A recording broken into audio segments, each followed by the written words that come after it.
கடலுக்கு அடியில் நினைக்கிறேன். ஆக்டோபஸ் தான். உண்மையிலேயே சின்ன பிள்ளைகள் பார்க்க வேண்டிய விஷயம் தான். சின்ன பிள்ளைகள் மட்டும் இல்லை, பெரிய ஆக்களும் பார்க்க வேண்டிய விஷயம் தான். இதெல்லாம் கடலுக்கு அடியில் இருக்கிற மாதிரி செஞ்சுருக்காங்க.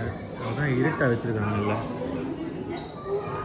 பாருங்க, இங்கே பாருங்க, சீலாயன் ஃபிஷ்ஷு கடலுக்கு அடியில் இருக்கிற மாதிரி இருக்கு. நாங்கள் கடலுக்கு அடியில் போனால் அப்படி தான் இருக்கும் அப்படின்றதான் இந்த தீம்.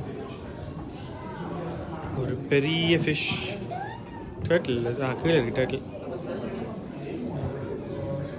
டேர்ட்டில் மேலே ஒரு பெரிய ஃபிஷ்.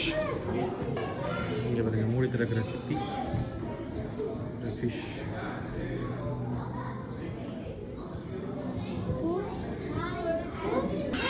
வித்தியாசமான மீன்கள்,